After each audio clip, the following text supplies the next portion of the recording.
Ida, yang sedang memperhatikan Kawaki dan Boruto, yang saat ini berada di dalam dimensi Daikokuten. Eida berada di lokasi yang sama dengan Sarada, Koji dan Kakashi, mencoba untuk tidak terlalu mencolok. Kakashi kemudian berteriak ke Eida dengan berkata, "Eida, apa yang sedang kau lakukan di sini dan apa yang kau katakan ke Boruto?"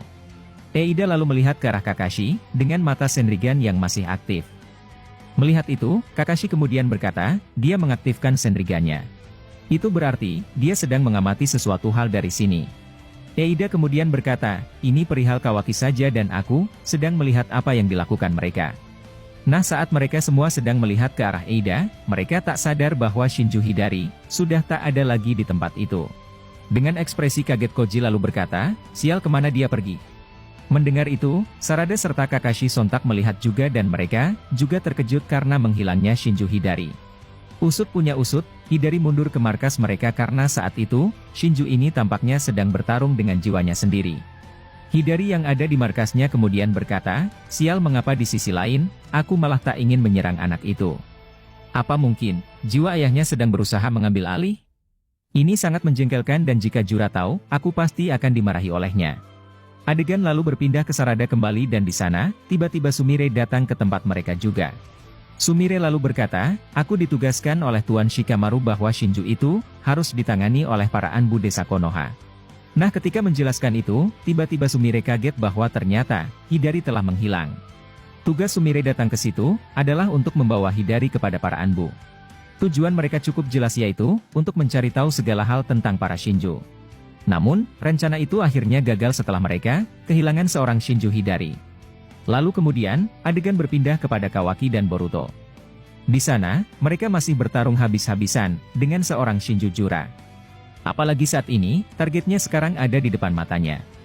Jura lalu berkata, serangan kalian itu, terlalu lemah untuk sekedar menghentikanku. Kalian membutuhkan kekuatan yang lebih besar, serta bantuan orang yang lebih banyak.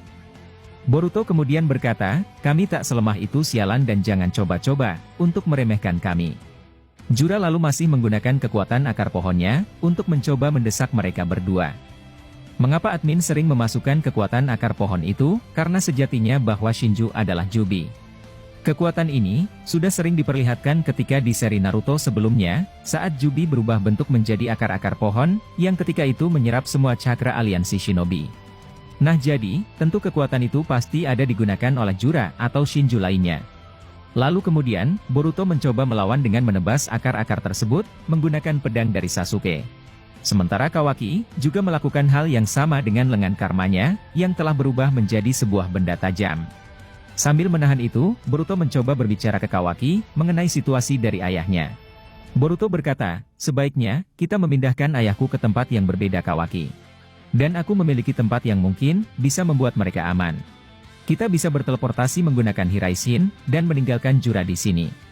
Kawaki lalu menjawab, disinilah tempat teraman itu Boruto. Aku tentu tak akan membiarkanmu, membawa Nanadaime karena di sana, kau lebih banyak mendapatkan akses daripada diriku.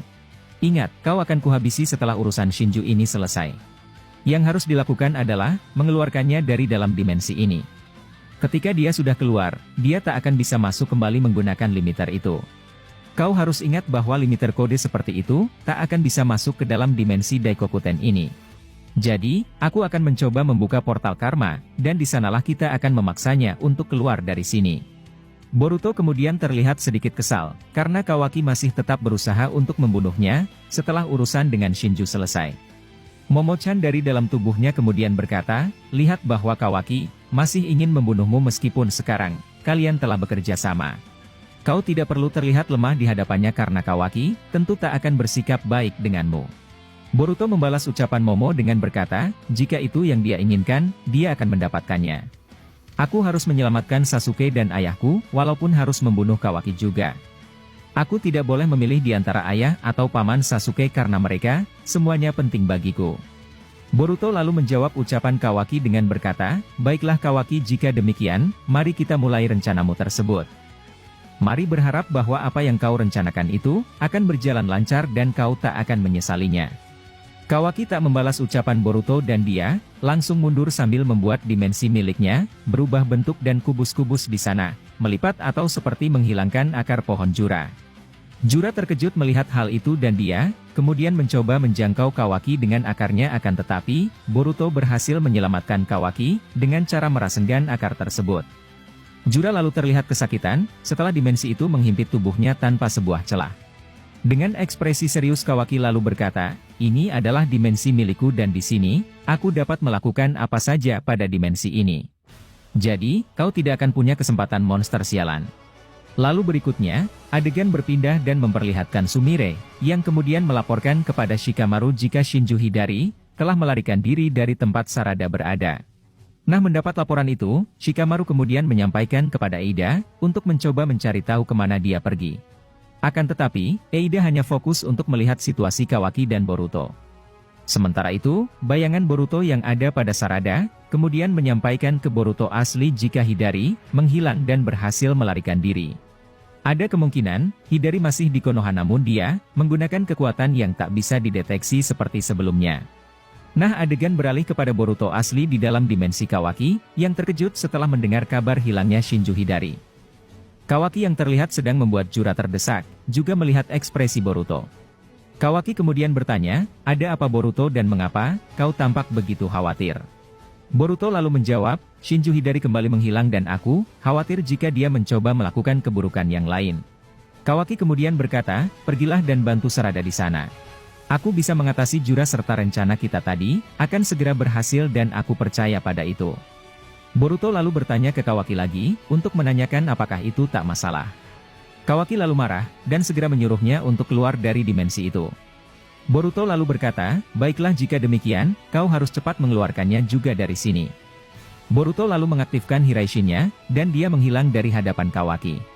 Adegan kemudian beralih ke tempat Sarada dan seketika saja, Boruto muncul di depan mereka semua. Sambil khawatir Boruto berkata, Hidari mungkin sedang melakukan sesuatu hal. Kakashi yang melihat kedatangannya, kemudian bertanya tentang kemana perginya tadi. Namun Boruto tidak menjawab karena menurutnya, tentang ayahnya mesti harus dirahasiakan dulu. Boruto lalu meminta Sumire dan Sarada, untuk mengikutinya sebentar ke sebuah tempat. Ada hal yang ingin Boruto sampaikan kepada mereka akan tetapi, Kakashi sempat melarangnya untuk pergi. Untung saja, Sarada mencoba berbicara dengannya. Nah kebetulan Eida berada di situ, dia tampak curiga bahwa Boruto, akan memberitahukan ke Sarada jika ayahnya, ternyata masih hidup selama ini.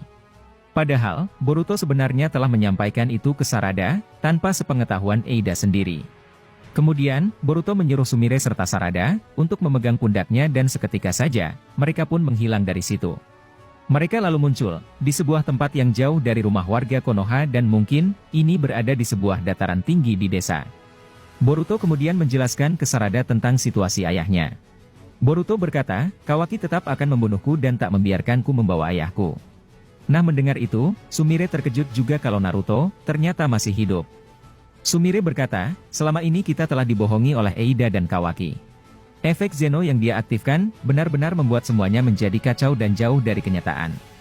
Boruto kemudian tampak heran, saat mendengar ucapan Sumire, yang tahu soal Zeno omnipoten milik Eida. Karena pada dasarnya, Boruto tak tahu jika seorang Sumire, juga tidak terpengaruh oleh Zeno seperti Sarada. Boruto berkata, ini sebuah kejutan bahwa Sumire, ternyata juga tidak mempan terhadap Zeno omnipoten Eida.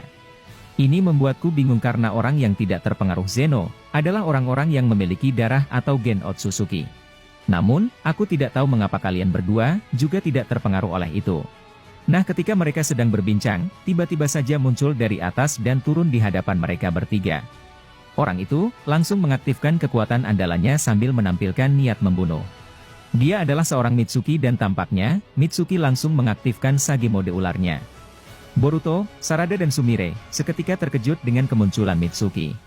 Sepertinya di dalam pikiran Mitsuki, hanya niat untuk membunuh Boruto saja.